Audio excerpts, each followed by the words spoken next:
It was just another empty stretch of Kansas highway until a single dad saw a flash of white on the roadside and stopped.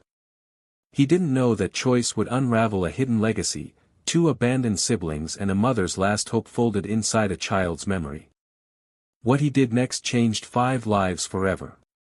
If stories of quiet heroes and everyday miracles move you, consider subscribing.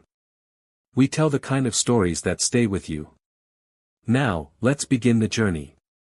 The Kansas sky stretched out in a muted orange blaze, casting long shadows across the dusty country road. It was the kind of evening that made everything feel suspended in time, as if the world was holding its breath.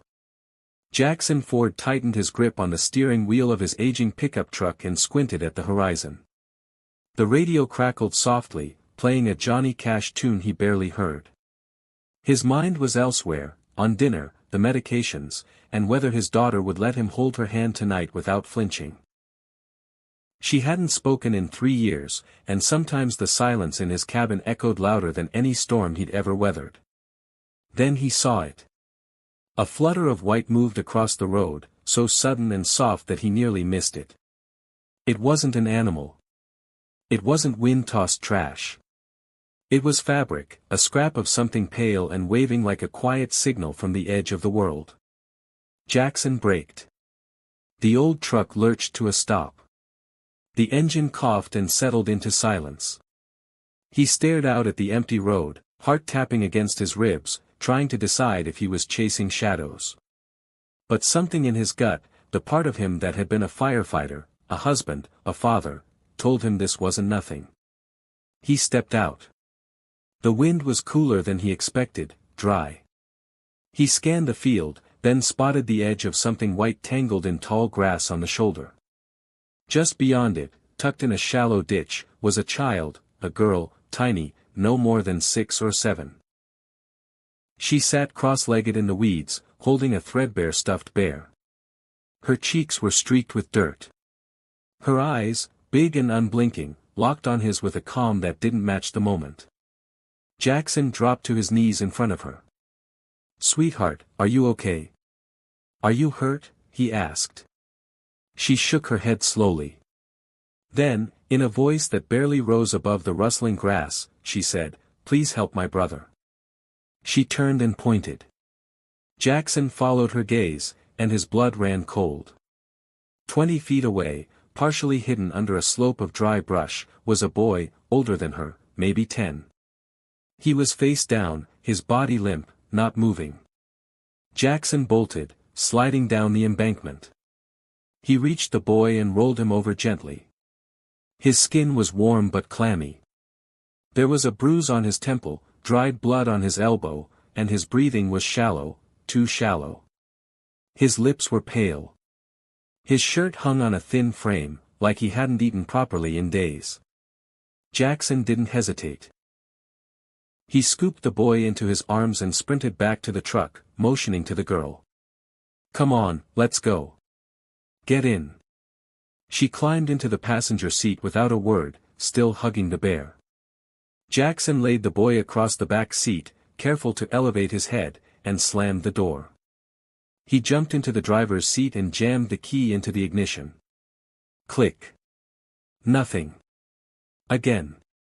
Click. No start. The engine was dead. "No, no, no, no," Jackson muttered, slamming his hand on the steering wheel. "Not now." He turned around, panic rising. The boy's breathing was shallow and slow. Time was slipping. Then the girl leaned forward, her voice as calm as a whisper in church. "Check under your feet. Sometimes the wire gets loose." Jackson froze. "What?" She pointed under the pedals. "Mom had the same truck once. She said if the truck won't start and there's a metal smell, it could be the red wire. It's close to the floor." He blinked, then dropped to the floorboard, his flashlight trembling in his hand. And there it was, a frayed red wire near the fuse box, the insulation eaten away. It must have come loose with the last hard stop. He grabbed the metal keyring from his pocket and quickly fashioned a temporary fix, looping the wire back into contact and holding it in place with a rubber band from the first aid kit. He climbed back into the seat, breath caught in his throat. He turned the key. The engine roared to life like a miracle. The girl didn't cheer. She just held her bear tighter and turned toward the back seat, watching her brother. Jackson looked at her, this tiny stranger, dusty and brave, and whispered, "You just saved your brother's life." She didn't reply, but her eyes said everything as they sped down the road. Jackson flicked on his emergency lights and tried to process what had just happened. Who were they? Where had they come from? And how long had they been waiting for someone, anyone, to stop? No answers came, only the haunting quiet of the Kansas evening and the faint sound of breathing in the back seat. He glanced at the girl. "What's your name?" he asked softly. She looked at him, her voice steady. "Lucy. My name is Lucy." The cabin sat quiet beneath the twilight, its wooden frame catching the last golden glow of the sun. Jackson pulled the truck to a sharp stop in front of the porch, gravel crunching beneath the tires. The engine hissed as it cooled, and for a long moment, none of them moved. He glanced over at Lucy. Her fingers clutched the bear in her lap, its worn fur rubbed thin where the stuffing peeked through. She wasn't crying. She wasn't trembling. But there was something ancient in her silence, a kind of stillness that didn't belong in a child. Jackson turned toward the back seat. Toby hadn't regained consciousness. His chest rose and fell with an uneven rhythm, but he was alive. That was enough for now. "All right," Jackson muttered, reaching over. "Let's get your brother inside." Lucy slid out of the passenger seat and followed closely as Jackson lifted Toby from the back seat. The boy's weight was light, too light. His limbs hung like empty sleeves, and Jackson felt a knot tighten in his gut. Whoever had left them out there hadn't just abandoned them, they'd done so without care for whether they lived through the night. He carried Toby inside, navigating past creaky floorboards and well-worn furniture, then laid him gently on the pull-out cot in the corner of the living room. He grabbed a throw blanket from the couch and tucked it around the boy, then crouched down beside him, checking his temperature again. It was cooler now, thanks to the damp cloth and the truck's air, but still weak, no longer near the edge. Lucy stood by the door, watching everything. "Are you hungry?" Jackson asked. She nodded but didn't move. He walked to the kitchen, opened a can of soup, and poured it into a pot with one hand while keeping an eye on the boy. As it simmered, he found 2 bowls, sliced some bread, and carried everything to the table. "Come sit," he said gently. Lucy hesitated before stepping forward. She climbed into the chair without a word and stared at the steam rising from the soup. Jackson sat across from her, his forearms resting on the table. "You did something pretty amazing today." She blinked. He tried again. "How did you know about that wire?" She took a slow sip of soup before answering. "Mama showed me.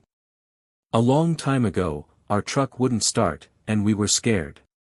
She made me learn where everything was in case we had to run again." "Run again," Jackson repeated. The weight of that phrase settled like dust on old shelves. "Where were you coming from, Lucy?" Her eyes dropped to her lap. He didn't press further. "Not tonight. Not yet." Instead, he changed the subject. "That bear's got a name, doesn't it?" She glanced down and patted the bear's head. "Waffles." He smiled softly. "Good name." They ate in silence. Outside, night fully settled, and the wind picked up just enough to rattle the loose shutters. Inside, the warmth from the stove and the presence of 2 strangers, now more than that, pushed back the loneliness that had long ago made its home here. A soft sound came from the hallway. Jackson turned his head sharply. His daughter stood barefoot, peeking around the corner, auburn curls tangled from sleep, wide eyes blinking in the low light.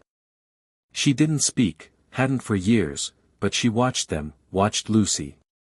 And Lucy smiled. "Hi," she said softly. Jackson's heart clenched. His daughter didn't move, but she didn't retreat either. She just looked. It was more than she had done in months. Lucy set her spoon down and walked slowly toward her, step by cautious step, until they stood just a few feet apart. Then she did something Jackson hadn't expected.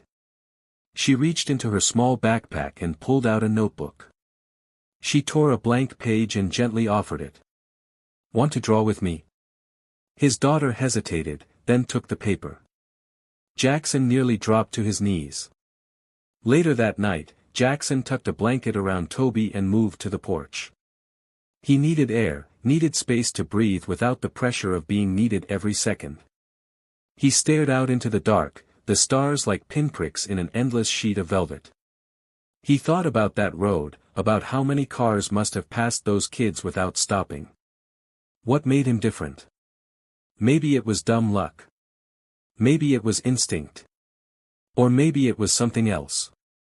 Lucy stepped out quietly, wrapping a too big sweatshirt around her shoulders. Jackson offered her the rocker beside him. She sat without a word, looking up at the sky.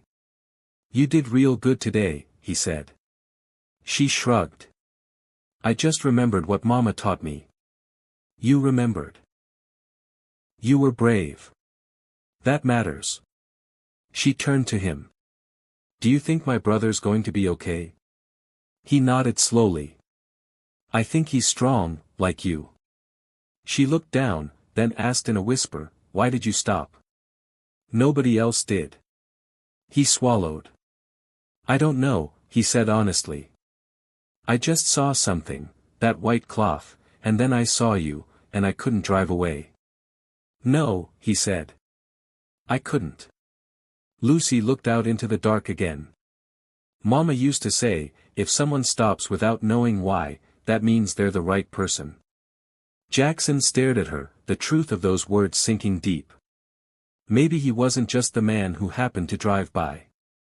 Maybe he was the man who was meant to. The rain came softly at first, like the tapping of tiny fingers against the roof. It was just past midnight when the skies opened above the cabin.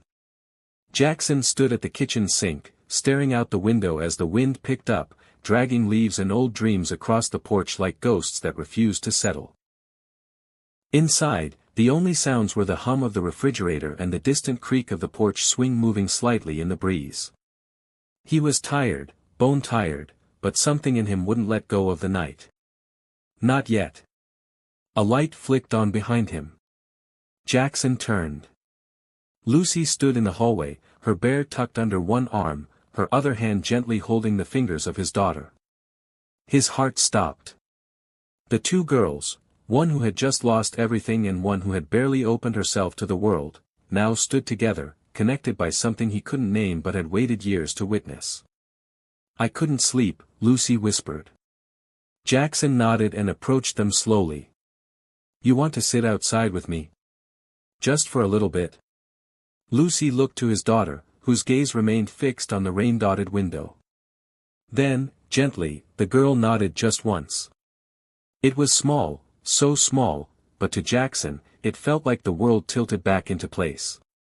He grabbed a blanket and opened the front door. The porch smelled of wet pine and old wood. The wind was cooler now, fresh with the scent of dirt and spring. He settled into the rocker and laid the blanket across his lap as the girls sat cross-legged on the floorboards, close but not touching. No one spoke. Jackson didn't dare break the moment. He watched as Lucy pulled a piece of cardboard from the notebook she carried, a back cover, slightly bent, and dug around for a pencil from her backpack. She passed it wordlessly to the girl beside her, who took it with hesitant fingers. Then, together, they began to draw. It wasn't perfect. It wasn't fast. But it was real, two little girls sketching under a soft rain, under the safety of a porch that hadn't seen joy in years. Jackson leaned back and exhaled slowly. Sometime later, Lucy looked up at him. "Do you have tape?" He blinked, then stood. "Yeah, I think so." "Why? Can I hang this?" He found a roll of clear tape in the kitchen drawer and returned it to her. She stood, walked to the beam beside the front door, and carefully, reverently, taped her drawing to the wood. Jackson stepped closer and squinted at the pencil lines. It wasn't a perfect rendering, just the outlines of a truck, a little girl waving something white, and a man standing in the middle of the road. But at the bottom, in all capital letters, she had written, "We're safe now." He swallowed hard. "Did your mama teach you to draw like that?" he asked softly. "No," Lucy said. "I just started one day, when I was scared." He knelt down beside her, glancing again at the drawing. "You were scared today, weren't you?" She nodded. "And you still remembered how to fix a truck. That's brave, Lucy." She looked at him, then really looked, with eyes that held stories no child should have to carry. "Mama said, being brave isn't not being scared. It's doing what you have to do, even when you are." Jackson smiled gently, something cracking open inside him. She was right. As the rain eased, he led them back inside. The girls settled onto the pull-out cot together, Lucy's arm instinctively curled around his daughter's shoulders, who didn't move away. He pulled the blanket over them and kissed his daughter's forehead. For the first time in years, she didn't flinch.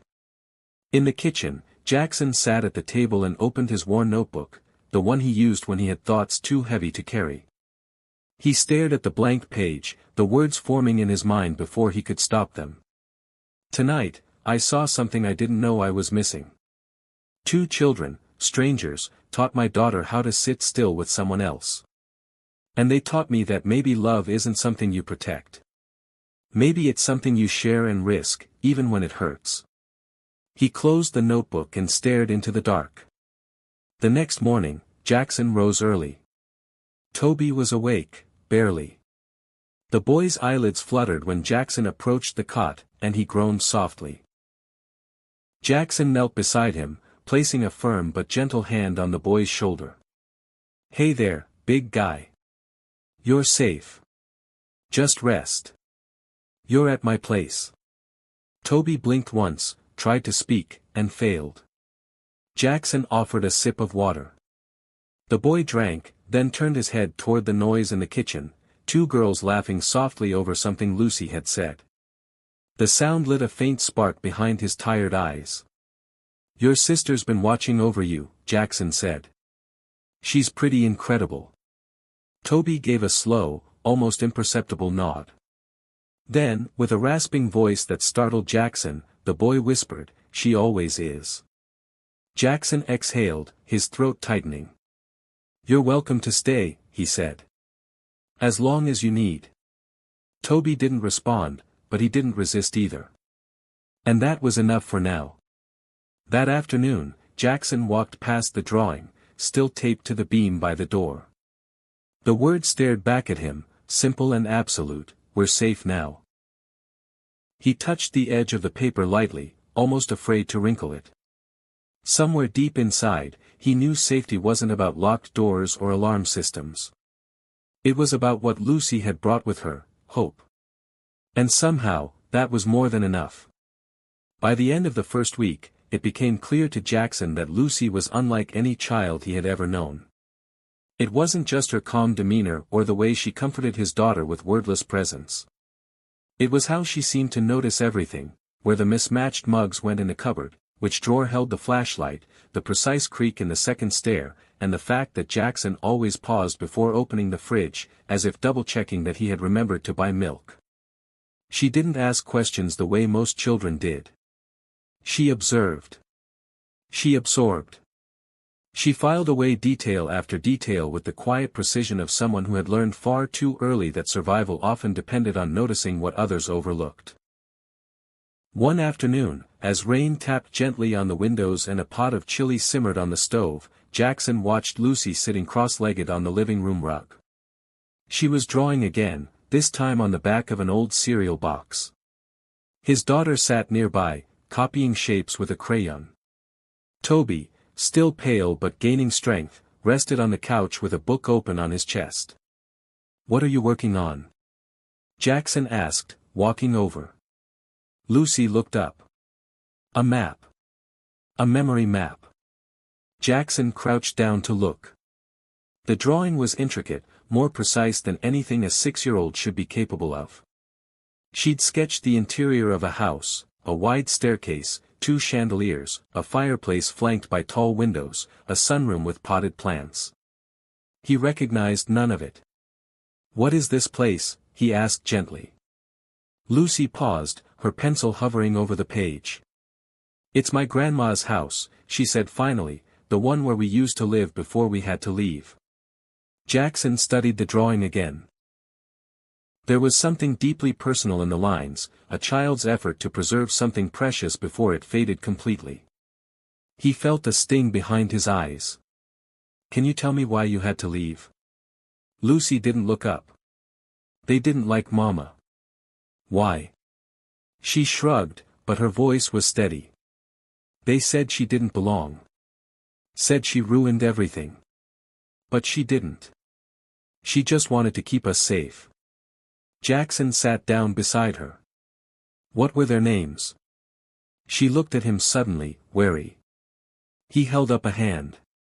"You don't have to tell me anything you don't want to." She hesitated, then whispered, "Maybridge." That was the name on the mailbox. Mama said never to say it out loud if we left. But she didn't say not to remember it. Jackson's chest tightened. Maybridge. He had heard that name before, in newspapers, whispered in local coffee shops. One of those families with money old enough to own half the town and secrets deeper than a well. He kept his face neutral.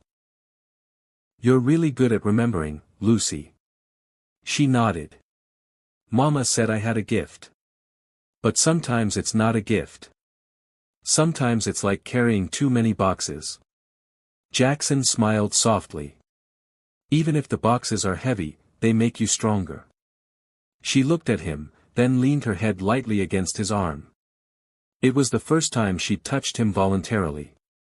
And he felt something settle inside him, something he hadn't realized had been restless for years. That evening, Jackson pulled out his old laptop and started researching, not to dig into Lucy's past, as he wasn't ready for that, but to try to understand who might be looking for her, if anyone was. He found the name Emily Maybridge in several society pages, charity galas, board meetings, corporate partnerships. But then, 5 years ago, her name vanished. One article mentioned her sudden withdrawal from public life, no scandal, no explanation, just gone. There was a photo. Jackson stared at it for a long time.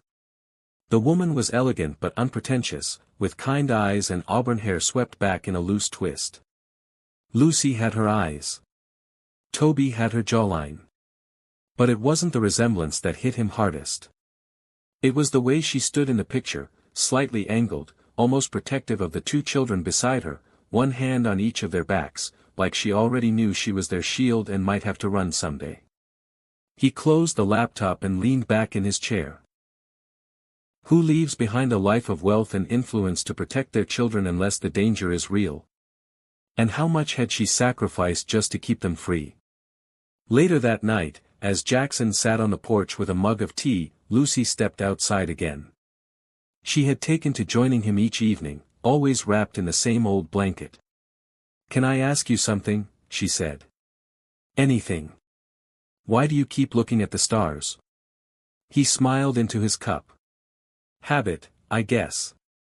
My wife used to say they reminded her there was more out there than our problems." "Where is she now?" Jackson hesitated. "She passed away a few years ago."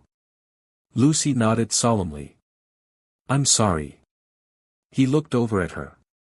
"You've been through a lot, too." She stared out at the night.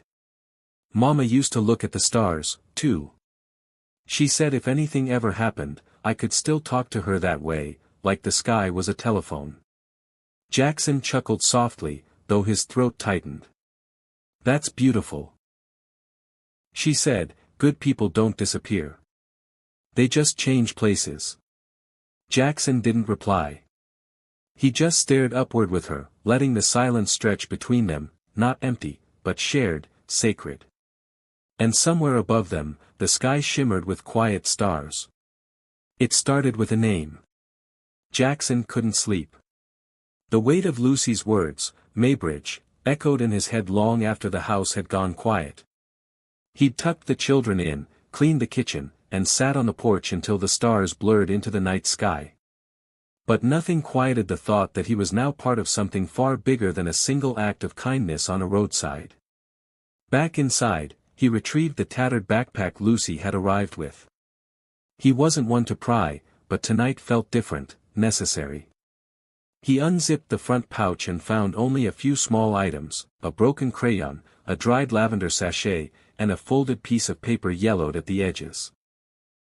It was a page torn from a legal pad, written in elegant, slanted handwriting with just 5 words and a number, Rachel Green. 785-555-0193. He stared at the name, familiar. Then it hit him. Rachel Green, one of the few female partners in a high-profile law firm in Topeka. Her name had surfaced years ago during a landmark child advocacy case. She had a reputation for fighting tooth and nail for children in impossible situations, smart, relentless, unshakably moral, and now, apparently, connected to Lucy's mother. Jackson hesitated for a long time, fingers hovering over the rotary dial on the cabin wall. Calling meant crossing a line, one between protection and exposure. But if Rachel Green was someone Emily Maybridge trusted, then maybe it was time. He picked up the receiver and dialed. It rang 4 times. Green, a calm voice answered, clipped and professional. Jackson cleared his throat. Ms. Green, I'm sorry to call so late. My name's Jackson Ford. I found your number in the belongings of a little girl named Lucy. I believe she's your client's daughter. There was a pause, sharp, loaded. Where is she? Rachel's voice shifted instantly, not panicked, but urgent. Is she safe? She's safe. She and her brother are staying with me. I found them by the side of a county road near Winfield. The boy was unconscious. I brought them home. They've been with me for 5 days. Another pause, but this one was heavier, like someone had taken a deep breath and was holding it. You said your name is Jackson Ford, she asked. Yes, ma'am. You wouldn't, by any chance, have been driving an old red Ford pickup that night, would you? He blinked. Yes. Her voice broke slightly. Then you're the one Emily hoped would find them. The next morning, Rachel Green arrived. Jackson had expected someone cold and corporate, perhaps in heels and a pantsuit. But the woman who stepped out of the black SUV was practical. Jeans, a windbreaker, sensible boots, with eyes that had seen too much and didn't flinch. He met her on the porch. They're inside, he said, gesturing behind him. Sleeping, I think. Toby's still recovering. Rachel nodded but didn't move forward yet. She looked at him long and hard. She chose you, she said. Jackson frowned. Who? Emily. She had no way of knowing who it would be, but she believed that if something ever happened to her, the world would send the right person. She told me, someone will stop. Someone always stops. That's who I want my kids with. Jackson exhaled. That's a lot to live up to. Rachel smiled gently. You already are. They sat on the porch, and Rachel pulled a manila folder from her bag. She opened it carefully. Emily Maybridge came to me 5 years ago, terrified. She had uncovered financial abuse within her husband's family, laundering money, bribing local officials, using the children's trust funds for personal gain. When she confronted them, they threatened to declare her mentally unfit and take the kids. So she vanished. She ran? Jackson asked. She disappeared without a trace. Changed names, moved towns every few months, homeschooled the kids. She worked night shifts and cleaned motel rooms. And every time she found a moment of stability, she sent me a letter, handwritten, never digital. Rachel pulled out one such letter and handed it to Jackson. The paper was thin, the ink smudged in places, but the writing was unmistakably full of strength. If something happens to me, and I believe one day it will, please don't search by blood or last name. Search by heart. Someone will stop. Someone who doesn't have to. Someone who chooses to. That's where they'll be safe. Jackson read the lines 3 times before lowering the page to his lap. Why didn't she go to the police? She tried, but the Maybridge name opens doors and closes others. She was alone in a system stacked against her. That's why she gave me custody papers. They're unsigned but notarized. She trusted me. And now, apparently, she trusted you. Rachel looked out over the land surrounding the cabin, quiet, untamed, and safe.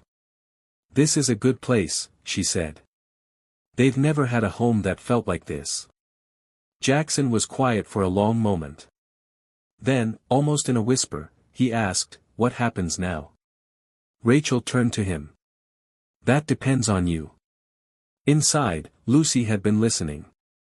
She stood just behind the screen door, bare feet on the hardwood, fingers clutched around Waffles' paw. Toby sat nearby, reading, but watching her with alert eyes. "You okay?" he asked. Lucy didn't answer at first, then she whispered, "She's here." "Rachel." Toby nodded slowly. "Do you trust her?" Lucy's eyes never left the door. "I think Mama did." Then, after a moment, "And he does, too." Toby followed her gaze to Jackson's silhouette on the porch. He let out a breath and leaned back. "Then maybe we can stay a little longer." Jackson hadn't opened the envelope for hours. After Rachel left that afternoon, promising to return the next day with legal documents and more background on the Maybridge family's pursuit of the children, he sat on the porch for nearly 2 hours, the sealed envelope balanced on his lap. Inside, she'd said, was a letter from Emily, a real one, not a second-hand story, not a vague court document or a paraphrased quote. A letter written by the woman who trusted him without ever knowing his name. Search by heart, Rachel had told him. That's what she said. Jackson wasn't used to being the man someone trusted without reason. He was the man people counted on in practical ways, to fix their brakes, to show up when their well froze, to keep his head down and his word intact. But this felt heavier than any engine block. When the porch light clicked on automatically with the first hint of dusk, Jackson finally broke the seal. The letter was handwritten on thick ivory paper, creased down the center. The handwriting was beautiful, fluid, but there were moments in the spacing, in the slight tilt, where he could tell her hand had been shaking. He began to read. "If you're reading this, then something I prayed would never happen has. I don't know who you are. I don't know what led you to find my children, but I believe deeply that you are the person who saw what others didn't. That you stopped. That you chose them. I have lived with fear for so long that sometimes I forgot what peace feels like. But Lucy reminded me, and Toby, he carried more weight than he ever should have just to protect his sister. You'll see that soon. He's quiet, but he watches everything. And Lucy, oh, she remembers everything. She remembers the sound of my laugh before I got sick.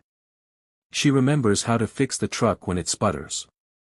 She remembers how to recognize danger.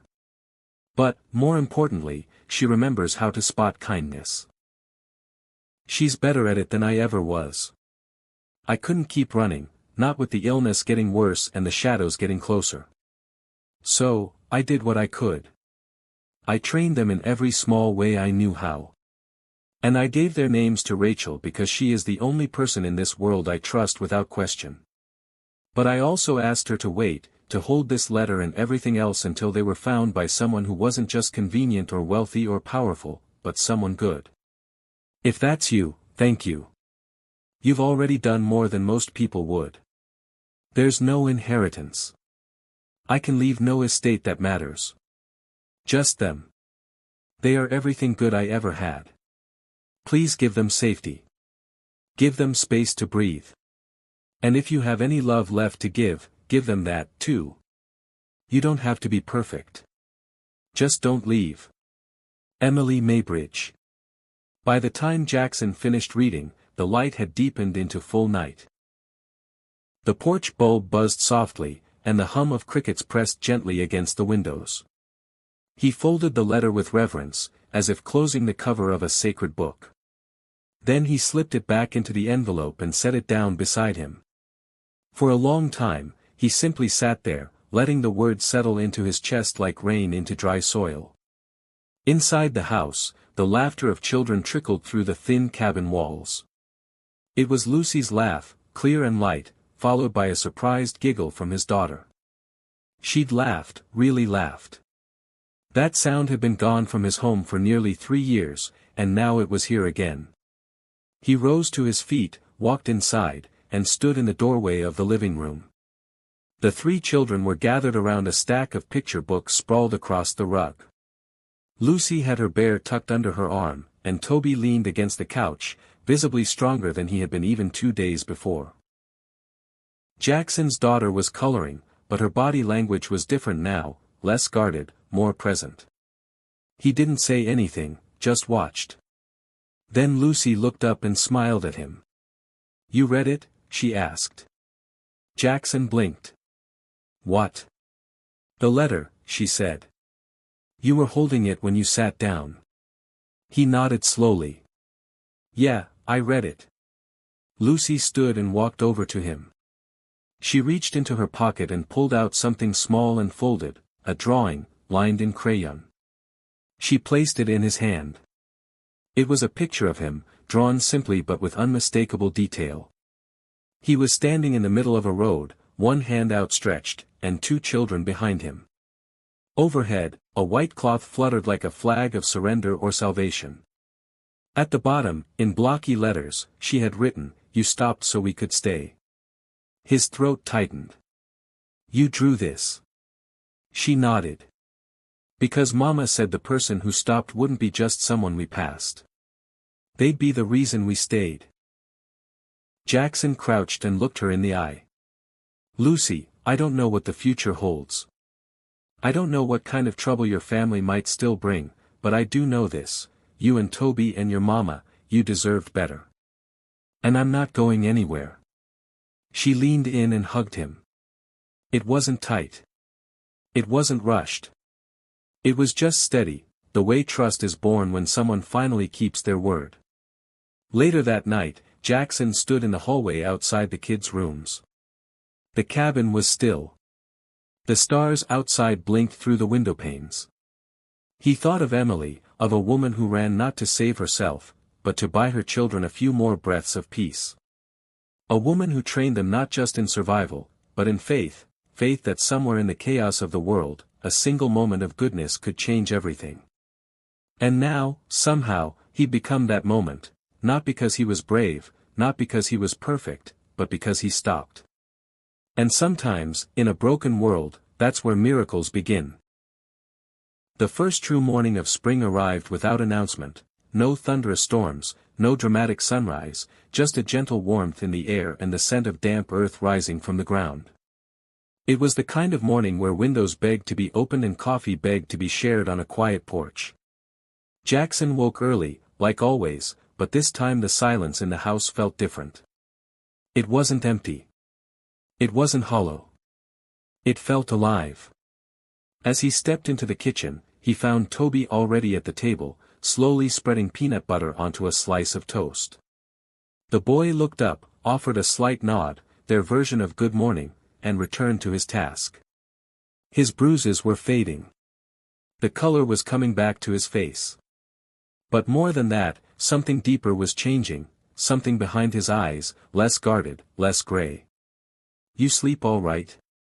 Jackson asked, reaching for the coffee tin. Toby shrugged. "Better than before." "I'll take it," Jackson said with a grin. He poured 2 mugs and slid one across the table. "Half coffee, half milk," he assured. "You're practically a grown man now." Toby took the mug and lifted it with both hands.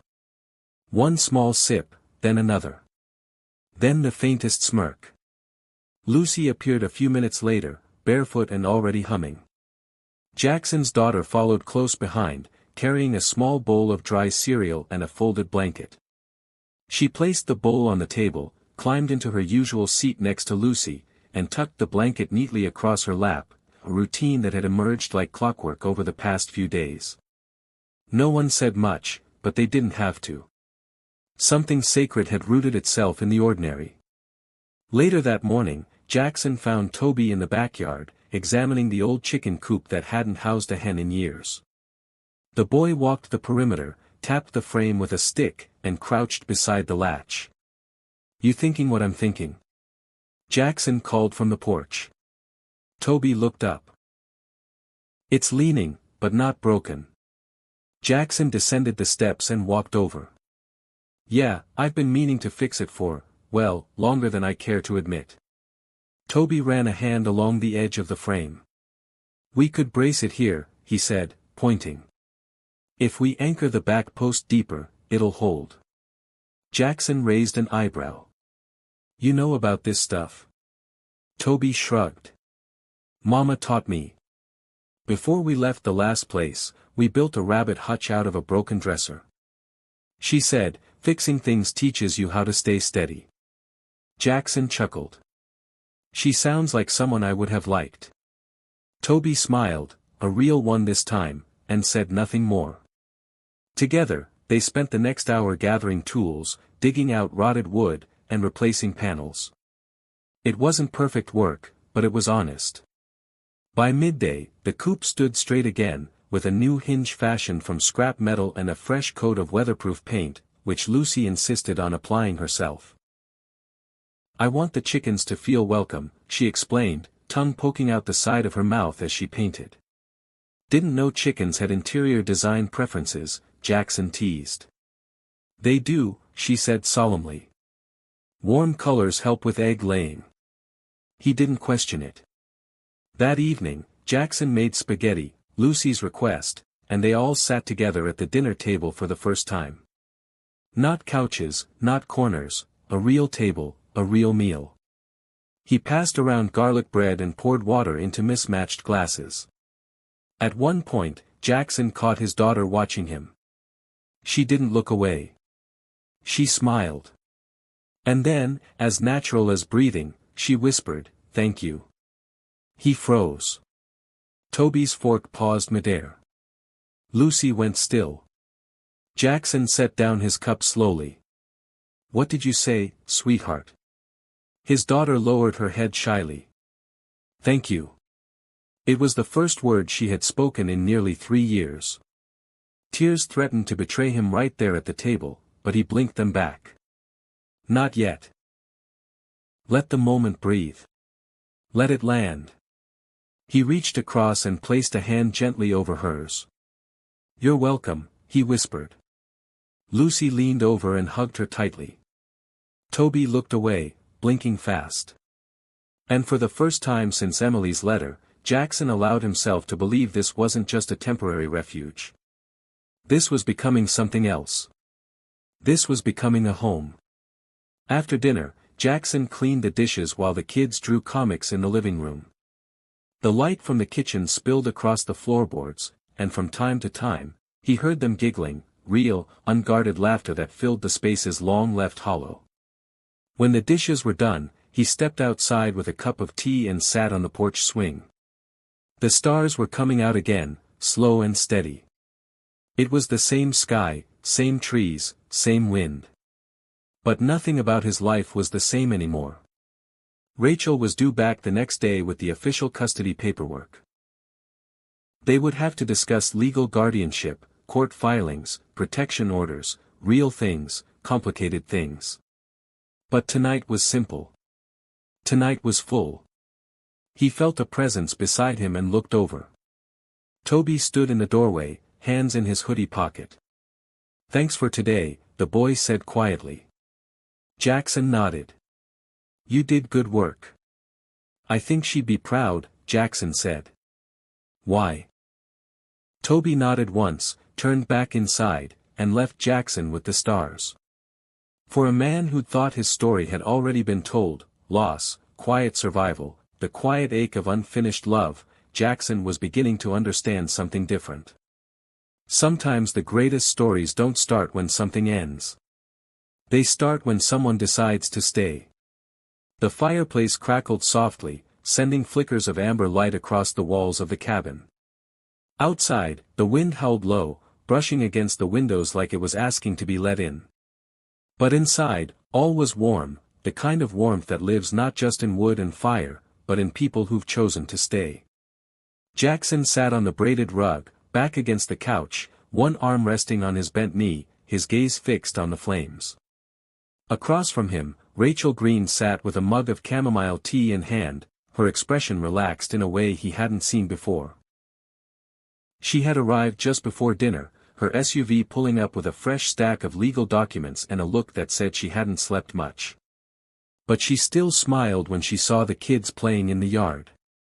Now, after the kids had gone to bed and the dishes were done, they sat together in a rare pocket of stillness. "I used to hate quiet," she said, swirling her tea. Jackson raised an eyebrow. "Yeah." She nodded. "When I first started in law, I lived downtown, right above a bar. Noise was my anchor. Silence felt like something was missing." She leaned back slightly. "Now, I think silence is just truth without disguise." Jackson smiled faintly. "That's poetic for a lawyer." Rachel chuckled. "Don't tell my clients." They fell into a comfortable quiet, each watching the flames twist and settle in the hearth. Shadows danced along the floorboards, soft and shifting. "I've never had a case like this," she said after a moment. Jackson didn't reply, but she went on. "I've handled custody disputes, emergency removals, abuse survivors. But this, Emily's plan, her faith in the unknown, it's the kind of thing that either restores your faith in people or makes you question everything you thought you knew."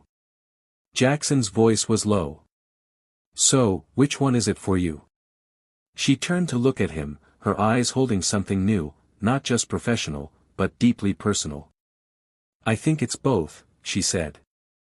"But mostly, it's restoring something I didn't realize I'd lost." Their eyes met, and in the soft firelight, the air between them shifted, not dramatic, not sudden, but undeniable. A different kind of heat, a different kind of trust. Jackson looked away first, not out of discomfort, but out of reverence. Rachel set her mug down on the table. "The custody papers are ready. You'll be listed as legal guardian. I'll remain secondary executor just to keep things clean." He nodded. "Thank you. Technically," she added, "you're not doing this alone anymore. I've added myself as co-counsel to the case. So, if the Maybridges try to challenge this, and they will, they'll have to come through me." Jackson looked at her and, for the first time, allowed himself to ask something that had been pressing on him for days. "Why are you doing this?" Rachel tilted her head. "Because it's right. I know that." But he hesitated. "There are other lawyers, safer cases, simpler ones. Why stay in this?" She didn't answer right away. Instead, she leaned forward, her elbows resting on her knees, hands folded. "My little sister," she said softly. She was caught in something like this, different people, different city, but the same kind of cruelty masked by wealth and influence. "I was still in law school when it happened. Couldn't do a damn thing." She didn't make it out. Jackson's heart sank. "Rachel." She held up a hand. "It's all right. It's been a long time. But I swore I'd spend my life making sure no other kid gets erased just because someone rich says they don't matter." He nodded silently. "So, when Emily came to me," she continued, scared, determined, smarter than anyone gave her credit for, "I saw my sister in her. I saw what bravery looked like with a broken heart. And I promised her I'd be the one to see it through." They sat with that for a moment, not in grief, but in understanding. "I'm sorry you had to carry that alone," Jackson said. Rachel looked at him again, and this time her gaze was unguarded. I'm not carrying it alone anymore. That sentence, so simple, so gently offered, landed in Jackson's chest like a key in a long-locked door. Outside, the wind had calmed. The fire dipped low but still glowed steady. And in that quiet moment, two people who had spent most of their lives bracing for impact finally let their shoulders drop.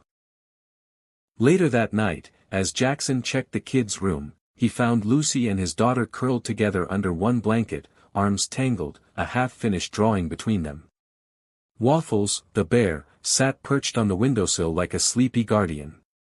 Toby was still awake, reading by flashlight. Can't sleep? Jackson asked from the doorway. Toby shook his head. Not used to peace, I guess. Jackson stepped in and ruffled his hair. It grows on you. Toby smirked. That would happen to you. Something like that, Jackson said, then paused. You did good work on the coupe today. Thanks. I was thinking maybe we could add a ramp tomorrow. I like the sound of that. As Jackson turned to leave, Toby called out, You know, you don't talk much about your wife. Jackson paused. No, he said softly. I guess I don't. Toby didn't press. But something about the way he looked at Jackson, like he understood loss too well for his age, made Jackson say, she was kind, strong, the kind of person who made silence feel safe. Toby nodded. That's what this place feels like. Jackson turned off the flashlight. Then we're doing something right. Back in the living room, the fire had gone to embers. Rachel had fallen asleep on the couch, arms folded, head resting against the cushions, a blanket covering her shoulders. He didn't remember putting it there. Jackson stood for a long moment, watching the soft rise and fall of her breathing. The cabin, once filled with ghosts and silence, was now brimming with the slow, powerful breath of new life. A man, a woman, 3 children, all marked by loss, all learning how to stay. And maybe, just maybe, something like love was beginning to grow in the quiet between the flames. The wind changed the morning the Maybridges came. It wasn't a dramatic storm or a thunderous warning, just a subtle shift in the air, the kind you feel in your skin before you register it in your mind. It rattled the wind chimes gently, made the porch swing creak, and unsettled the leaves along the dirt path leading to Jackson's cabin. Jackson had just poured coffee when he saw the black luxury SUV crunch into view at the far end of the drive. It didn't belong. It gleamed too sharply under the Kansas sun, its tinted windows hiding intentions as cold as its engine. He set the mug down slowly.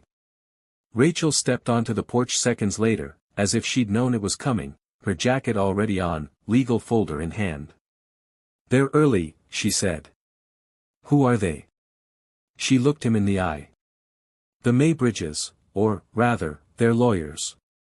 The family won't show. They don't do confrontation unless it's in a courtroom or through a screen of money. Jackson nodded, jaw tightening. He'd known this would come eventually. A family that powerful, that entitled, they didn't give up bloodlines or inheritance without a fight. And Lucy and Toby weren't just orphans. They were keys to a name, to a legacy, to financial control. The door of the SUV opened, and a man stepped out, lean, suited, polished. Next to him, a younger woman in sharp heels carried a briefcase. Jackson didn't miss the way her eyes swept the house, judging it like a failed property listing. Rachel stepped off the porch and met them halfway. I'm Rachel Green, she said calmly, presenting her ID. Legal counsel for the minors. The man glanced at the ID, unimpressed. Daniel Cutler, representing the Maybridge estate. I figured, she said. You're 3 days early. Care to explain why you're here without court approval? He smiled, thin and condescending. We hope to avoid court altogether, if you're willing to cooperate, of course. Jackson stood at the edge of the porch, arms crossed. You can speak plainly, Rachel said. You're here to take them. Cutler nodded once. The estate would like to assume temporary guardianship until a formal hearing. It's a matter of stability. They're stable here, Jackson interrupted. The younger woman glanced at her tablet. Mr. Ford, with all due respect, you're a mechanic with a small cabin and no formal ties to the family. You're not equipped. I'm equipped for kindness, he said evenly. And they've had enough of people who weren't. Cutler shifted. This isn't about feelings. This is about legal custody. These children are heirs to a substantial trust. We can't allow them to be influenced by someone without standing. Rachel raised an eyebrow. And I assume the estate has prepared care plans, guardianship interviews, home studies. Or are you simply offering them back into the hands of the same people who drove their mother into hiding? Silence. Thought so, she said. You're not here for their well-being. You're here to reclaim assets. Cutler's voice darkened. That girl isn't even old enough to decide which cereal she wants in the morning. Do you really think her opinion is relevant? Behind them, the screen door creaked open. Lucy stood barefoot in the doorway, hair tousled, waffles clutched tightly to her chest. She looked small, impossibly small, against the men in suits and the looming vehicle, but her voice was clear. I want to stay. Everyone turned. Rachel stepped toward her. Lucy, sweetheart. I want to stay, she repeated, louder this time, her chin lifted. This is where we're safe. Mama said, if someone stops for you without knowing why, that's the person you trust. He stopped. Toby appeared beside her now, one hand gently on her shoulder. He fixed everything that was broken, the boy said simply. Jackson didn't move, his throat tightening, but he let the children speak. Lucy stepped forward onto the porch, her eyes locked on the lawyers like she was 10 feet tall. I don't want a big house. I don't want money. I want pancakes on Sunday and chickens in the backyard. I want a porch swing that squeaks when it rains and people who don't leave when it gets hard. Rachel turned slowly, eyes shining. Cutler cleared his throat. The court will have to decide. They will, Rachel cut in, her voice suddenly razor-sharp. And I'll be there when they do, with testimony, with written statements, with a psychologist's report showing the emotional stability these children have developed under Mr. Ford's care. And if the court listens to even a fraction of what these kids just said, you'll lose. Cutler's jaw tightened. You'll regret drawing this out. I don't regret doing what's right, she said coldly. And neither do they. The lawyers retreated with quiet fury, the SUV disappearing down the drive without further word. The wind died as the tires vanished into the distance.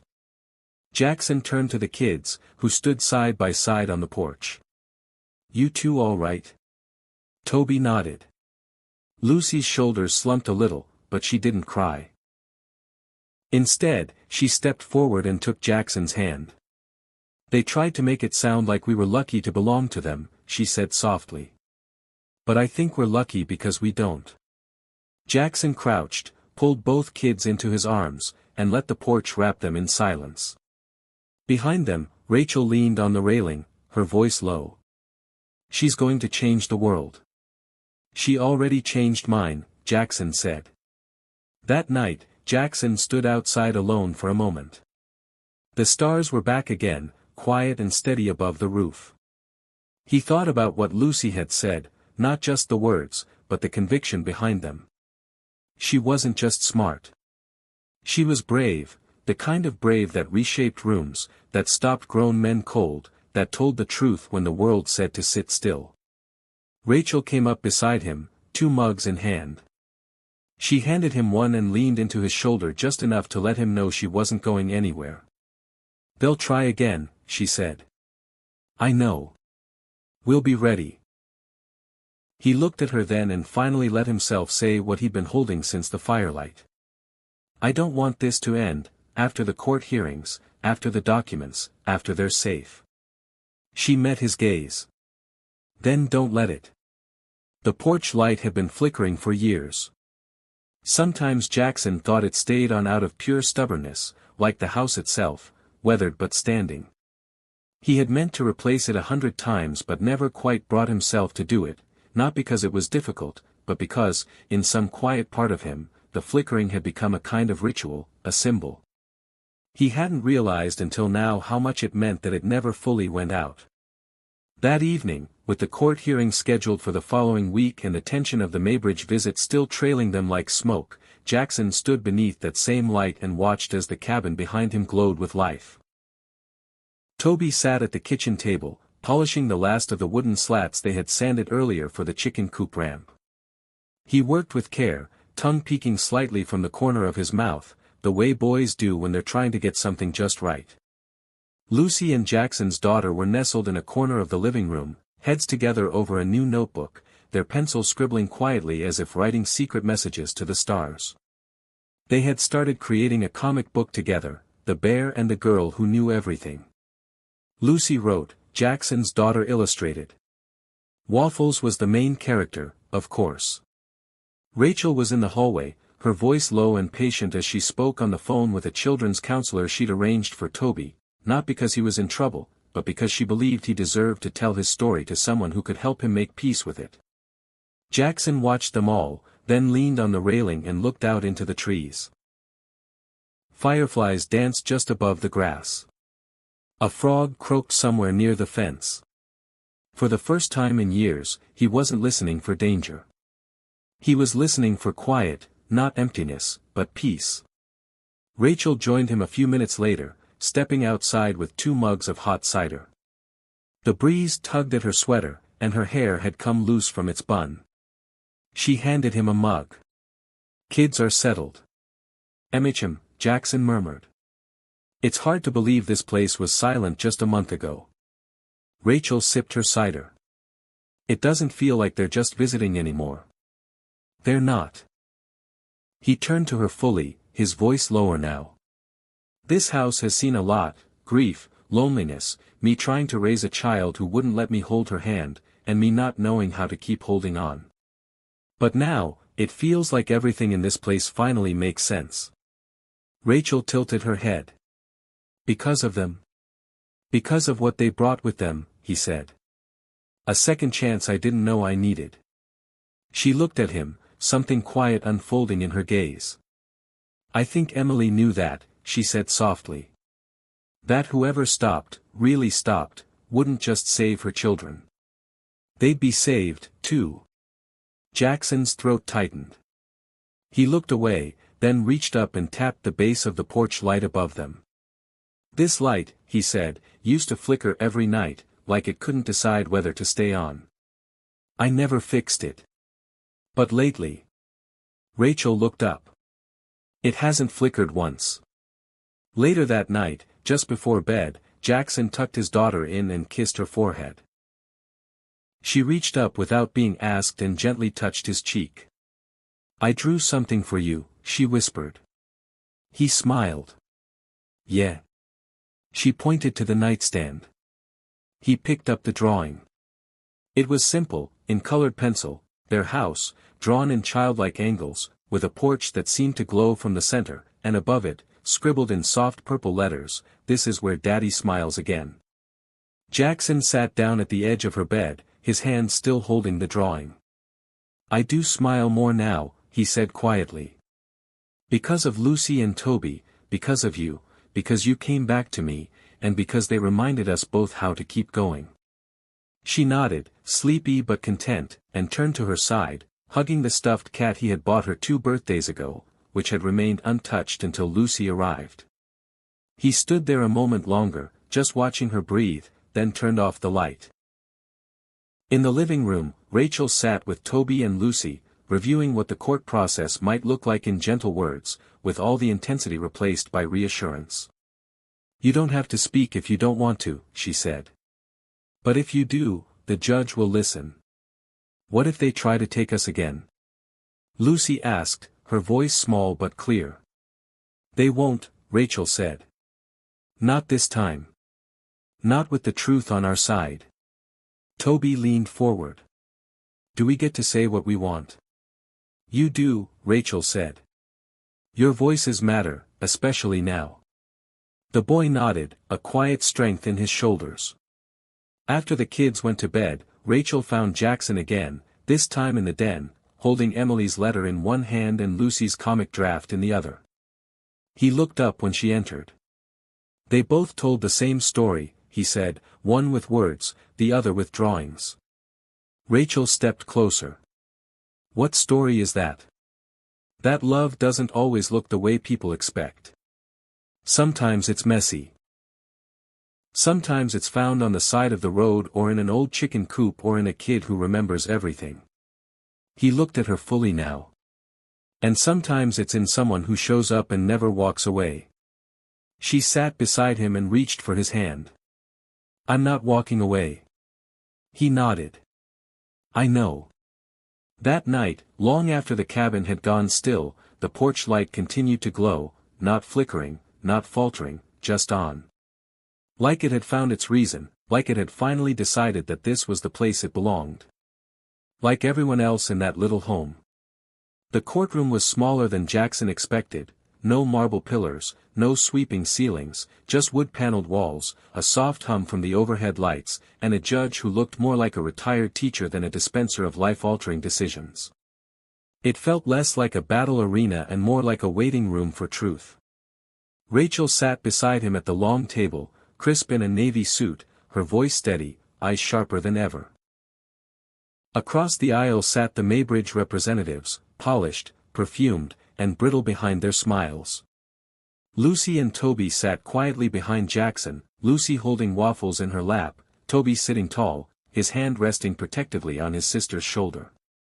Jackson's daughter was there, too, curled against Rachel's assistant, a colored pencil in hand, drawing something no one could see yet. When the judge called the session to order, Jackson felt his pulse slow, not because he wasn't afraid, but because, for the first time in years, fear no longer dictated his next move. The proceedings began predictably. The Maybridge attorneys spoke of stability, of educational resources, of returning the children to their rightful place. They referenced the family's estate, its legacy, its responsibility to shape the next generation. The words were carefully chosen, sterile, rehearsed, devoid of heart. Then Rachel rose. She didn't shout. She didn't posture. She simply told the story. She spoke of Emily. Not as a runaway heiress, but as a mother who had given up everything to protect her children from manipulation and control. She spoke of the bruises Toby had arrived with, the silence Lucy had held like a fortress, the trembling in Jackson's daughter that had been replaced slowly with smiles and sentences. She placed Lucy's comic book on the judge's bench. She read from Emily's handwritten letter. She let silence fall in just the right places. Then she sat down and whispered to Jackson, "We've said what matters." The judge asked if the children wanted to speak. Jackson turned, expecting hesitation, but Lucy stood. She walked to the center of the room, tiny in the vast space, and looked directly at the judge. "I know I'm just a kid," she began, "but I remember everything." The courtroom stilled. "I remember the big house and the locked doors and the way people looked at Mama like she didn't belong, even when she tried her best." She clutched waffles closer. "I remember how scared she was when she got sick. But she still packed our bags at night, just in case. She told me, if something happens to me, someone will stop. Someone good." Lucy looked at Jackson. He did. Then she looked at the judge again. "This isn't just a house. It's the first place I ever saw someone fix something and not ask for anything in return. The first place my brother slept through the night. The first place I ever heard my best friend laugh." She paused. "I don't want to go back to where people see me as something they can own. I want to stay where I'm loved." She stepped back and sat down. The courtroom was quiet, not from shock, but from something deeper, reverence. When the judge finally spoke, his voice was soft. "I've presided over family court for nearly 30 years. I've seen wealth distort love, and I've seen poverty deepen it. But what I've heard today is clarity. He looked down at the paper in front of him, then back up at the Maybridge attorneys. This court rules in favor of permanent guardianship granted to Mr. Jackson Ford, with full legal custody of Lucy Maybridge and Tobias Maybridge, effective immediately. The gavel fell. Rachel let out a long, slow breath. Jackson didn't move, not at first. He was still trying to understand that the war was over, that they had won, not with power, but with truth. Lucy launched herself into his arms, waffles and all. Toby stood and gave Rachel the smallest, proudest nod of his life. Jackson's daughter, watching from the corner, lifted her newest drawing, a picture of their porch light glowing warm beneath the words, "This is where the road ends and home begins." That night, back at the cabin, Jackson built a fire in the backyard pit, not for warmth, but for celebration. The kids roasted marshmallows. Rachel poured cider into mason jars. They lit sparklers Toby had found in the garage. And for a while, the yard glowed like it was the 4th of July. At some point, Lucy tugged on Jackson's sleeve and whispered, "Can we go back to the place?" He knew what she meant. So, they got in the truck, just the two of them, and drove out to the stretch of road where it all began. The sun was low when they arrived, orange, soft. Lucy stepped out, walked to the patch of grass by the ditch, and stood in silence. She didn't cry. She didn't speak. She just knelt down and placed something small in the grass, a folded white cloth. Jackson joined her and placed a hand on her shoulder. "You don't have to leave anything behind," he said gently. She looked up at him, smiling. "I'm not," she said. "I'm just saying thank you." They stood together side by side as the wind picked up and carried the cloth a few inches before it settled gently against the earth. On the drive back, Lucy looked out the window, quiet for a long time. Then she said, "Do you think Mama knows?" Jackson kept his eyes on the road. "I think she knew the day she wrote that letter." Lucy nodded. She said, "Good people don't disappear," she whispered. "They just change places." He reached across the seat and squeezed her hand. "Well," he said softly, "I think she's right here." The cabin came into view, warm with porch light. Laughter floated from the backyard, a home built not by blood, but by choice, by kindness, by the decision to stop and stay. If this story touched your heart the way it touched ours, we'd love to know where in the world you are watching from. Take a moment to share your thoughts in the comments. Whether you're from a small town or a big city, your presence here means more than you know. And if you'd like to keep hearing stories about kindness, healing, and the quiet strength of everyday people, feel free to subscribe. We'd be honored to have you with us on this journey. Thank you, truly, for spending your time with us today. From our hearts to yours, take care.